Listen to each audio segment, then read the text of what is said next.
Welcome back to our Treasures of Darkness devotionals. It's a title we borrowed from Isaiah 45, looking at the unexpected things God has for us, things of real value hidden down in the depths. Sometimes these treasures are hidden deep underground where we would never normally choose to tread. But at times, God, in his wisdom and purpose, leads us there anyway. In Isaiah 45 verse 7, it says, I form light and create darkness. I make well-being and create calamity. I'm the Lord who does all these things. This, I believe, is actually a verse of real comfort. However chaotic and out of control life feels, it isn't. God is in control behind all things, the ultimate creator, and nothing can escape his gravity. While he allows lots of freedom for us all to choose right and wrong, he ultimately takes responsibility. He works all things to his purposes, engineering exact outcomes when required. Chaos and calamity are under his command, as are all the dark things. They cannot exceed the limits he sets in place, and he can use them completely without their knowing to bring about his good plans. This is one of the big themes in Isaiah, which is an incredible book when you dig into it. We have a God we can't predict who does the unexpected. He works things out in ways we just can't fathom, and it's beyond our understanding, and often it just isn't what we would expect. In the last video, we talked about how God loves you just for you, that if we can set our hope in him alone and not in the value of our own achievements, it's incredibly good news. And in this video, I want to pull that thread a bit more and see how purpose can unfold in our lives somewhat differently to what we might expect, especially when you're walking through the valley. Just a little observation. I've often noticed when people around me have hit hard times, their faith seems to go on display like a work of art in a public gallery. The substance of their faith becomes much more visible, and you can see it with real clarity. You can see it in a way that you just couldn't when they had everything going well. For some people, I've unfortunately seen their faith evaporate in an instant and they've walked away. Others have struggled and panicked maybe, but they held on and they made it through. And yet others somehow, despite the trials, really seem to come alive. Something inside of them seems to ignite and they have a kind of radiance about them. They got something of real substance, some sort of light burning within them, and it really shines out. It is like that diamond displayed on a dark black cloth, and we all have the potential to have faith like that. As 1 Peter 1 says, even though we are grieved by trials, and I think that word grieved is very good, these trials result in the tested genuineness of our faith, which is more precious than gold. We've shared that verse a few times, but don't miss that. The trials that grieve us, that feel like death, actually serve to refine our faith into something extremely precious. While we often focus on our works and finding purpose and the things that we do, the most precious and beautiful work is happening right at the very core of our being, our faith. Sometimes you get a real close-up view of this in action, and for me, it's been my marriage. When you're on the receiving end of those amazing wedding vows where someone's committed to you for better or worse in sickness and in health, till death do you part, it's so beautiful. It can honestly bring tears to your eyes. My trial with my sleep disorder over these last 6 years has very much been my wife's trial as well, but in a different way. She's had to deal with a sick husband, kids, and a busy life, and she's been an absolute trooper and a real treasure. But her wedding vows went from being something she said to something she put in action, and I've been blessed immeasurably through it. And she didn't hold it against me either. She didn't abandon me. She didn't leave me or forsake me. We still laugh every day, and she's my best friend. And these last 6 years have actually revealed the love that she had as she's put it into action. Though I became a burden to her, the trial revealed the substance of her own faith and character, and I might never have seen it with such detail and clarity if we hadn't been through this. And I know her demonstration of faith has been a real witness to others. And by the way, she doesn't know that I'm saying any of this, and she'd probably make me delete it if she knew. She won't like the attention, but it's too late, Lindsay. You're in the video, so you'll just have to take one for the team here. But the point here isn't really about marriage or friendship, but that when one part of the body suffers, the whole body suffers with it. Even when you feel like you're a burden to others, which I know is just the worst feeling. As a guy, I've found it quite emasculating at times, as a husband and father who just wants to take care of business and get stuff done. But even when you feel like you're a burden, don't forget that God can bring beautiful things out of it. Your trial actually becomes other people's trials, those around you, and their trial serves to both reveal and refine their faith as well. You're actually being used to test and refine the faith of your local church and your community, and this is a big part of our witness. But By this, everyone will know that you are my disciples if you love one another. It's how the church cares for the poor, the weak, the vulnerable and the elderly that shows if our faith has substance. It may very well speak louder than all our preaching and all the songs that we sing.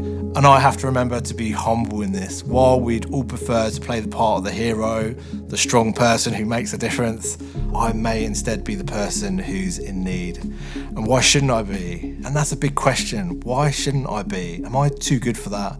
Am I above that? Am I tempted to look down on people in need as if I'm somehow better than them, that they must be experiencing some sort of karma for their past mistakes? And do I hate being grouped in with that? I don't know about you, but I know God's got so many lessons for me. You know, when you're down in the valley, it's like there's so many things you wouldn't otherwise notice or see. And even down here, I'm still caught up in his purposes, even if it's only through humility that I can accept them. But Jesus himself stepped into a world of suffering and allowed himself to die in it. What looked like utter humiliation and defeat became his greatest victory. And God is in the business of flipping these valleys inside out and turning them into mountains. There's something about following Jesus that just leads us down similar paths, to share in his sufferings, as Romans 8 verse 17 says, to feel how deep it can cut and experience it firsthand so we can sympathise. We can understand it and relate to it now and can comfort others with real focus and clarity. So I don't know if you've ever experienced this, the self-awareness you can sometimes get when you listen to yourself pray. When suffering hits, I've noticed in my own life, it can sort of force you back into your shell where all you can see is yourself. And all your prayers become about you and your problems. And the more you struggle, the more you pray, and the more you realise that all your prayers are really just about you. Somehow that narcissism living within you gets quite pronounced. At least, it's been that way for me, and it's uncomfortable. But you're there, your head's spinning with your own problems, and maybe you switch on the news. Some disaster, some earthquake or war taking place, children suffering and families ripped apart, people hit with life-changing trauma and injuries, and you catch yourself in the midst of your own storm, just a little moment of clarity, and you think, why shouldn't I suffer? Why should my expectations be set on having a good life filled with good things when there's so much suffering out there? The world absolutely needs Christians who've suffered, who've been through things just as devastating, yet know just where to find their hope and strength.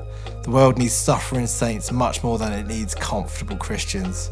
Comfortable in the sense of being absorbed with their pursuit of ease and material freedom and well-being. So take a look at 2 Corinthians 1, which says this: Praise be to the God and Father of our Lord Jesus Christ, the Father of all compassion and the God of all comfort, who comforts us in all our troubles, so that we can comfort those in any trouble with the comfort we ourselves received from God. It's quite clear here that God allows us to go through many troubles specifically so that we can comfort others. This is where your faith is sharpened through experience, where you've learned the knack of placing all your hope in God so that you can share how to do that with others. Whatever it is you might be going through or might have been through, if you can experience it and still have your eyes transfixed on the goodness, the grace and kindness of God, I believe you've been armed with something really powerful. And it's the ability to share your faith, to connect with people on a deep level and reach right into their lives. You may be able to talk about the hard things in a way that no one else around them can. And you may even be able to encourage and comfort others in a way that sparks their faith back to life. You might even see some people saved as they see the real substance of your faith worked out in front of them as you share your hard-won, costly truths that sparks your own faith back to life. As much as I hate my sleep disorder and find it very painful and disabling, I've often asked myself, would it be worth it if just at some point, one person got saved or just one person came back to Jesus? And I think the answer has to be yes. And who knows, what God can do for your faith and obedience in this may be way more than you could ever accomplish on your own for all those things you originally hoped and dreamed about. And it may be that your demonstration of faith actually does more to advance God's kingdom than a quick fix or a healing might, as wonderful as that might be. But I think we can pull the thread a little bit further here, and there's something more. So I don't know if you've ever had the experience of reading the Bible, but not really taking it in. You're reading the words, but your mind is somewhere else. Well, I was doing exactly this as I was attempting to read 1 Peter 4, but then the words just leapt off the page. Whoever has suffered in the flesh has ceased from sin. And I was like, whoa, hang on, did I just read what I thought I read? Whoever has suffered has ceased from sin. Those are absolutely massive words. I know I've suffered and possibly have not quite ceased to sin, but there's something about suffering here that's the pathway to what seems incredible. So you back up and think, I better read something of the actual context, maybe even the entire verse, where it says this: "Since therefore Christ suffered in the flesh, arm yourself with the same way of thinking. For whoever has suffered in the flesh has ceased from sin, so as to live for the rest of time in the flesh, no longer for human passions, but for the will of God." Something about that just felt amazing. If you know what it is to suffer, you also know something of how to survive it and just keep on going. It's almost like you're halfway there to grasping this. But here we find that a willingness to suffer is the very thing that turns ourselves away from sin and towards God's will. Turning our back on sin and all the passions of the world here is seen as a form of suffering and something we need to be willing to do. But as we do it, we start living for the will of God and just seeing all his purposes unlocked. And so you arrive at this wonderful truth. Christians who are willing to suffer are a nightmare for Satan. They're a nightmare for our enemy and all the forces of darkness, and they're beautiful to our Father who can use us in all sorts of wonderful ways. We're open and available to his will when we're like this. And all of this leads to a question, what would happen if I went from being a victim of suffering to being someone who was actually willing to face it and push through it to what's on the other side? I think here we sort of hold the keys to what I call a recreated purpose. And again, to what I'd almost describe as an invincible Christian. This is the type of unstoppable Christian you see in the book of Acts, in the apostles, and of many in the early church. We actually learn to delight in our weakness because when we are weak, he is strong.